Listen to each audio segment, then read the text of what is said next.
जय हिंद साथियों। एक बार अभी आप सभी साथियों का मैं फिर से अपने चैनल BKY स्टडी ऐड पर स्वागत करता हूं। तो साथियों, आज हम लोग देखते हैं अपने फार्मेकोलॉजी सब्जेक्ट के second topic various route of drug administration, यानी वे सारे रास्ते जिसके थ्रू हमें दवाएं दी जाती हैं और वो अपना फार्मेकोलॉजिकल एक्शन शो करते हैं। उन रास्तों के बारे में या उन तरीक़ों के बारे में आज हम लोग स्टडी करेंगे। तो साथियों, हम लोग देखते हैं डिफिनेशन क्या है रूट ऑफ ड्रग एडमिनिस्ट्रेशन का। तो रूट ऑफ ड्रग एडमिनिस्ट्रेशन का जो डिफिनेशन होता है साथियों, वो होता है the path or way through which the drug moves inside the body and give its pharmacological action. साथियों, वे सभी रास्ते या वे तरीके जिसके थ्रू क्या होता है, कोई दवा हमारी बॉडी पर अप्लाई की जाती है, बॉडी के अंदर एडमिनिस्टर की जाती है और अपना फार्मेकोलॉजिकल एक्शन शो करती है। इसका एग्जांपल अगर हम लोग साथियों समझना चाहें तो जैसे हमें पैरासीटामॉल का टेबलेट दिया गया, तो पैरासीटामॉल का जब टेबलेट दिया जाता है तो हम उसे अपने ओरल रूट से एडमिनिस्टर करते हैं। जैसा कि ओरल रूट का मतलब हुआ कि हम लोग उसे पहले खाते हैं तो वो हमारा ओरल कैविटी में जाता है, फिर ओरल कैविटी से वो हमारे क्या जाता है, फेरिंग्स में जाता है, फेरिंग्स से होते हुए ओसोफेगस से स्टमक, और स्टमक में हमारे पैरासीटामॉल का डिजोल्यूशन होता है, डिसइंटीग्रेशन होता है। उसके बाद ये फिर इंटेस्टाइन, स्मॉल इंटेस्टाइन में जाता है जहाँ पर इसका एब्जॉर्प्शन होता है और इस प्रकार ये ब्लड सर्कुलेशन में पहुँच जाता है और अपना फार्मेकोलॉजिकल एक्शन देता है, जो कि होता है फीवर को रिड्यूस करना। तो अब हम लोग साथियों समझ गए कि रूट ऑफ ड्रग एडमिनिस्ट्रेशन क्या होता है, वह रास्ता या वह तरीका जिसके थ्रू कोई दवा हमारे बॉडी के अंदर एडमिनिस्टर की जाती है और अपना फार्मेकोलॉजिकल एक्शन शो करती है। तो अब हम लोग साथियों आज देखेंगे classification of route of drug administration को, यानी क्लासिफिकेशन आज हम लोग देखेंगे मेनली। उसके बाद आगे के वीडियो में मैं एक एक पर्टिकुलर जो रूट है उसको डिटेल में डिस्कस करूंगा। तो आज हम लोग देख लेते हैं क्लासिफिकेशन क्या है रूट ऑफ ड्रग एडमिनिस्ट्रेशन। तो इसका क्लासिफिकेशन साथियों हम लोग रूट ऑफ ड्रग एडमिनिस्ट्रेशन को ब्रॉड रूप में दो पार्ट में डिवाइड करते हैं। एक होता है local route of drug administration कब अप्लाई किया जाता है, जब हमें किसी दवा का जो इफेक्ट है वो एक पर्टिकुलर आर्गन ऑफ बॉडी पे चाहिए होता है या पर्टिकुलर बॉडी पार्ट पे चाहिए होता है, यानी लोकल एक्शन जब चाहिए होता है तो हम लोग क्या करते हैं, local route of drug administration apply करते हैं। जैसा कि पहला इसमें एग्जांपल जो है वो लोकल रूट का, वो पहला टॉपिकल मतलब आप लोग जानते हैं सरफेस, ऑन द सरफेस। तो इस रूट में क्या होता है, हम लोग कोई भी दवा हो उसे एक सरफेस पर देते हैं, मतलब जैसे कि आप स्किन पे अप्लाई कर दिए, या फिर आप क्या करते हैं कान में जो ड्रॉप हम लोग डालते हैं या आई में जो ड्रॉप डालते हैं वो सब, यहाँ तक कि हम लोग GIT के थ्रू भी नॉन अब्जॉर्बेबल मेडिसिन जैसे कि सुक्राल फेट वगैरह जो होते हैं वो देते हैं, जो कि हमारे म्यूकस मेम्ब्रेन को मेंटेन करते हैं। म्यूकस मेम्ब्रेन में जो घाव वगैरह हो जाते हैं उसको मेंटेन करते हैं। लेकिन इन दवाओं की खास बात ये होती है साथियों कि ये दवाएं कभी भी हमारे सिस्टमिक सर्कुलेशन में एब्जॉर्ब नहीं होती या तो बहुत कम एब्जॉर्ब होती हैं। दूसरा हमारा जो है वो डीपर टिश्यू मतलब डीप टिश्यू में जब दी जाती हैं दवाएं तो उसे हम लोग डीपर टिश्यू कहते हैं।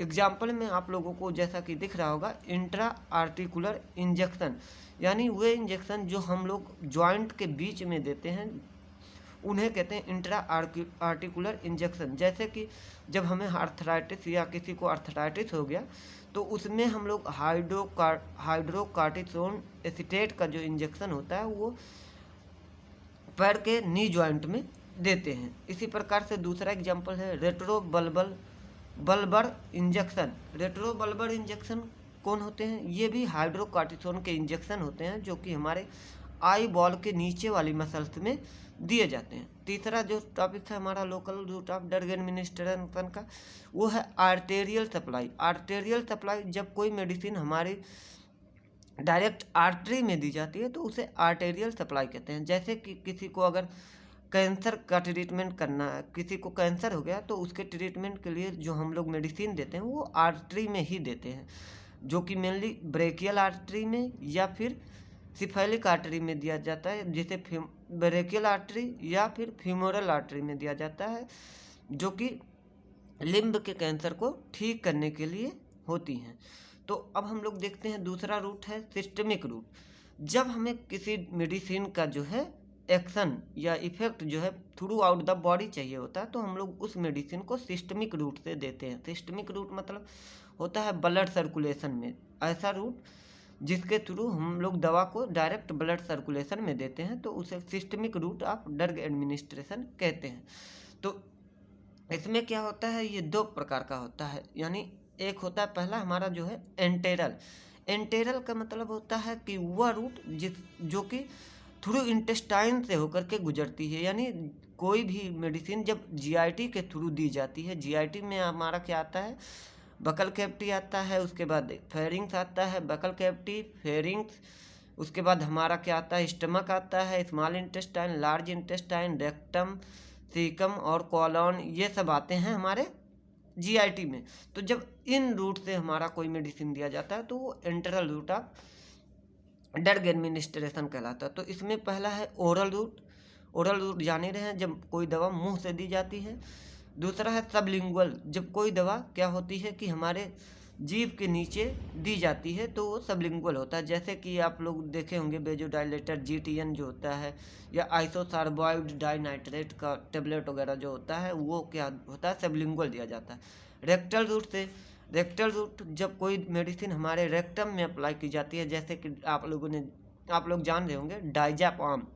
डाइजापाम का जो आता है टेबलेट, या पैसेजरीज हुआ या सपोजिटरीज हुई, जो कि ये सब रेक्टल रूट से दी जाती हैं। तो दूसरा हम लोग देखते हैं साथियों पैरेंटरल। तो साथियों अगर देखा जाए ध्यान से तो पैरेंटरल टर्म दो शब्दों से मिलकर के बना है, पैरा धन एंटरल। पैरा में से होता है बियॉन्ड, यानी ऐसा रूट ऑफ ड्रग एडमिनिस्ट्रेशन जो कि जीआईटी के अतिरिक्त हो। यानी जीआईटी को छोड़ करके जो भी रूट अप्लाई किए जाते हैं हमारा ड्रग एडमिनिस्ट्रेशन के लिए, वो पैरेंटरल की कैटेगरी में आते हैं। तो हम लोग देखते हैं ये पैरेंटरल रूट जो होता है ये दो प्रकार का होता है। कौन कौन सा, वो साथियों होता है एक इंजेक्टिबल और दूसरा होता है नॉन इंजेक्टिबल। तो इंजेक्टिबल रूट हम लोग देखते हैं, पहला है सबक्यूटेनियस। सबक्यूटेनियस क्या होता है साथियों, सबक्यूटेनियस जो है, जो हमारी स्किन होती है, अपर लेयर जो होती है स्किन होती है, इसके नीचे एक लेयर होता है जिसे हम लोग सबक्यूटेनियस कहते हैं। तो सबक्यूटेनियस लेयर कहते हैं। तो जब कोई मेडिसिन इंजेक्शन के थ्रू हमारे सबक्यूटेनियस लेयर में दी जाती है तो उसे सबक्यूटेनियस रूट ऑफ एडमिनिस्ट्रेशन कहते हैं। दूसरा हमारा है इंट्रामस्कुलर। तो इंट्रामस्कुलर तो आप लोग जान ही रहे हैं, जब मसल्स में दिया जाता है। तीसरा जो है हमारा इंट्रावेनस है। इंट्रावेनस का मतलब होता है इनसाइड द वेन, यानी जब कोई दवा हमारी वेन में दी जाती है तो उसे इंट्रावेनस कहते हैं। इंट्राडर्मल, अब साथियों इंट्राडर्मल समझने वाली बात है। इंट्रा माने इनसाइड, डर्मल माने डर्मिस। यानी जो हमारी स्किन होती है साथियों, उसके दो लेयर होते हैं। कौन कौन से, एक होता है एपिडर्मिस और एक होता है डर्मिस। जब कोई दवा या मेडिसिन हमारी डर्मिस में दी जाती है तो हम लोग उसे इंट्राडर्मल कहते हैं। अब हम लोग दूसरा पार्ट देखते हैं नॉन इंजेक्टेबल। नॉन इंजेक्टेबल मतलब इसमें कोई मेडिसिन ये नहीं है कि इंजेक्शन के थ्रू दी जाए, बल्कि हमारे कैविटी में दी जाती है और ये सिस्टमिक सर्कुलेशन में एब्जॉर्ब होती है। जैसे कि हमारा पहला रूट है नाजल रूट। ये मेडिसिन क्या होती है कि हमारे नाजल कैविटी में दी जाती हैं और वहाँ से ये क्या होती हैं डायरेक्ट हमारे सर्कुलेशन यानी ब्लड सर्कुलेशन में एब्जॉर्ब हो जाती हैं। दूसरा है सबक्यूटेनियस। दूसरा जो हमारा है वो है क्यूटेनियस। क्यूटेनियस मतलब होता है अप्लाइड ऑन द स्किन। ऐसी मेडिसिन क्या होती हैं कि अप्लाई की जाती हैं हमारे स्किन पर डायरेक्टली। और तीसरा है इनहेलेशनल। इनहेलेशनल का मतलब होता है जो कि हम लोग सांस के थ्रू लेते हैं या इनहेल करते हैं, वो मेडिसिन इसमें आती हैं। जैसे कि इनफ्लोरेन, डेस्फ्लोरेन, ये सब जनरल एनास्थेटिक जो होती हैं ये सब दी जाती हैं inhalational route of drug administration के थ्रू दी जाती है। तो अब साथियों हम लोग देख लेते हैं दूसरा topic, factors governing choice of route of drug administration. साथियों अब हम लोग इसमें क्या स्टडी करेंगे, वे सभी फैक्टर जो कि गवर्न करते हैं कि हम लोग किस रूट से कोई मेडिसिन देंगे, तो उन फैक्टर के बारे में देख लेते हैं। तो पहला हमारा है factor physical and chemical properties of the drug. तो साथियों एक बहुत ही इंपॉर्टेंट फैक्टर है जो कि निर्धारित करता है कि हम इस दवा को किस रूट से अप्लाई करेंगे। जैसे कि हम मान लो कि हमें जो दवा दी गई वो सॉलिड स्टेट में है, तो हम इसे सॉलिड स्टेट में तो है तो हम इसे पैरेंटरल रूट से तो दे नहीं सकते, क्योंकि पैरेंटरल रूट में हमें इसे पहले क्या करना पड़ेगा, लिक्विड स्टेट में लाना पड़ेगा। तो इसे हम लोग सॉलिड अगर दवा है तो इसे हम लोग क्या देते हैं, ओरल रूट से देते हैं। दूसरा लिक्विड है तो इसे हम लोग अप्लाई कर सकते हैं पैरेंटरल फॉर्म में, या फिर क्या है, एंटरल रूट से दे सकते हैं। तीसरा गैस है, तो गैस है तो हम इसे इनहेलेशनल रूट से दे सकते हैं। फिर दूसरा फैक्टर जो इसमें होता है साथियों वो होता है सॉल्युबिलिटी। हम लोग देखते हैं कि कोई मेडिसिन क्या है, जो मेडिसिन दी जा रही है क्या वो लिपिड सॉल्युबल है या वाटर सॉल्युबल है। अगर लिपिड सॉल्युबल है तो वो हमारा क्या होता है कि पैरेंटरल रूट से भी दिया जा सकता है, लेकिन अगर वो वाटर सॉल्युबल है तो वो हमारा ओरल रूट से यानी एंटरल रूट से दिया जाएगा। तीसरा हम लोग स्टेबिलिटी देखते हैं कि भाई जो मेडिसिन दी जा रही है क्या वो हमारे गैस्ट्रिक जूस में स्टेबल है कि नहीं है, कितनी स्टेबल है कितनी नहीं है। तीसरा पीएच देखा जाता है कि जो हमें मेडिसिन दी जा रही है उसका पीएच क्या है। इरिटेंसी मतलब कि वो मेडिसिन जो अप्लाई की जा रही है क्या वो इरिटेशन काज नहीं कर रही है हमारे जीआईटी पे। तो ये सब फैक्टर जो है बहुत ही इंपॉर्टेंट होते हैं जो कि गवर्न करते हैं। तो अब हम लोग दूसरा फैक्टर देखते हैं साथियों, desired of site of desired action. ये फैक्टर जो होता है ये क्या कहता है कि हम ये देखते हैं कि हमें एक्शन जो है मेडिसिन का वो कहाँ पे चाहिए होता है। अगर हमें लोकलाइज्ड चाहिए होता है तो हम local route of drug administration apply करते हैं, और हमें अगर जनरलाइज्ड यानी थ्रू आउट द बॉडी चाहिए होता है एक्शन तो हम लोग क्या करते हैं, systemic route of drug administration को अप्लाई करते हैं। अब हमारा तीसरा जो फैक्टर है वो rate and extent of absorption of the drug from different route. ये क्या होता है, ये कहते हैं कि साथियों ये हमें पता होना चाहिए कि जो हम दवा दे रहे हैं वो किस रूट से सबसे ज़्यादा एब्जॉर्ब होगी और सबसे तेज़ी से एब्जॉर्ब होगी, यानी absorption of the drug from different route. यानी हमें ये प्रोफाइल पता होना चाहिए कि जो मेडिसिन हम दे रहे हैं वो किस रूट ऑफ ड्रग एडमिनिस्ट्रेशन से सबसे ज़्यादा और सबसे तेज़ी से हमारा एब्जॉर्ब होगी और इफेक्ट अपना शो करेगी। जैसे साथियों हमने एक एग्जांपल लिया है जेंटामाइसिन। जेंटामाइसिन जो होता है ये क्या होता है, हमारे ओरल रूट से यानी इंटरल रूट से कभी नहीं दिया जा सकता, क्योंकि ये बहुत ही सेंसिटिव होता है एसिडिक कंडीशन के लिए, एसिडिक इन्वायरमेंट के लिए। जैसे ही हम इसे अप्लाई करेंगे तो ये हमारे स्टमक में डिस्ट्रॉय हो जाता है। तो हमेशा इसका जो है जेंटामाइसिन का आप लोग हमेशा देखे होंगे, लगभग हर बार देखे होंगे कि इसका एक इंजेक्शन ही फॉर्म आता है, इंजेक्शन फॉर्म ही आता है। उसके बाद हम लोग चौथा फैक्टर देखते हैं, effect of digestive juice and first pass metabolism on the drug. साथियों ये इंपॉर्टेंट है कि हमें जो है उस मेडिसिन के बारे में ये पता होना चाहिए कि जो हम मेडिसिन दे रहे हैं उस मेडिसिन पर क्या है, डाइजेस्टिव जूस का यानी हमारे इंटेस्टाइनल जूस का क्या इफेक्ट पड़ेगा, और वो फर्स्ट पास मेटाबॉलिज्म में ऐसा तो नहीं है कि एक्टिव फॉर्म से इनएक्टिव फॉर्म में कन्वर्ट हो जा रहा है या उसका जो फार्मेकोलॉजिकल एक्शन है वो अल्टर हो रहा है। तो ये सब ध्यान देना होता है साथियों। तो ये सब ध्यान दे करके ही हम लोग निर्धारित करते हैं कि कोई मेडिसिन किस रूट से दिया जाएगा।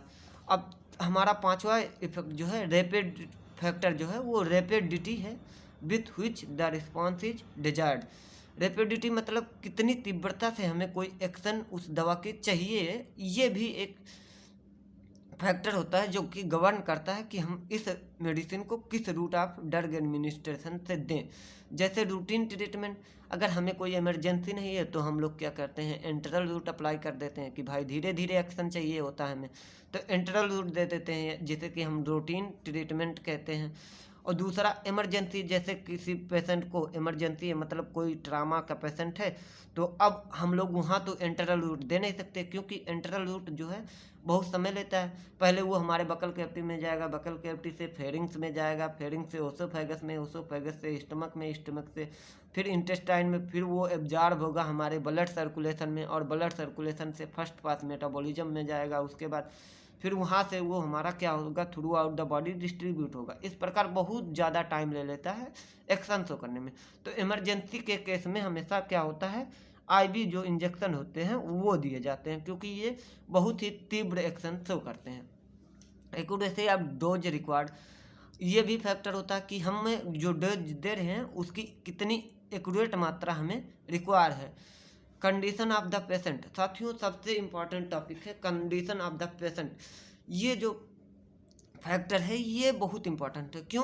क्योंकि ये निर्धारित करता है कि हम लोग किस रूट से दे सकते हैं, किस रूट से कोई मेडिसिन देंगे। जैसे साथियों कि अगर पेशेंट जो हमारा अनकॉन्शियस है तो हम लोग उसे तो ओरल रूट से दे नहीं सकते, कोई मेडिसिन हम लोग ओरल रूट से नहीं दे सकते। या फिर वो पेशेंट हमारा वॉमिटिंग कर रहा है तब भी हम उसे ओरल रूट से नहीं दे सकते। तो ये सब फैक्टर्स होते हैं जो कि गवर्न करते हैं कि किस रूट से हम लोग दवा अप्लाई करेंगे। तो साथियों जैसा कि आप लोग देख रहे हैं ये फैक्टर्स होते हैं, ये इन फैक्टर को हम लोग कंसिडर करते हुए, इन फैक्टर को याद रखते हुए ही रूट ऑफ ड्रग एडमिनिस्ट्रेशन को क्या करते हैं, सेलेक्ट करते हैं। तो इस प्रकार से साथियों आप लोगों को ये वीडियो अच्छा लगा होगा। अगर आप लोगों को ये वीडियो अच्छा लगा साथियों तो आप लोग इस वीडियो को ज़रूर शेयर, लाइक और सब्सक्राइब जरूर करें। जय हिंद साथियों।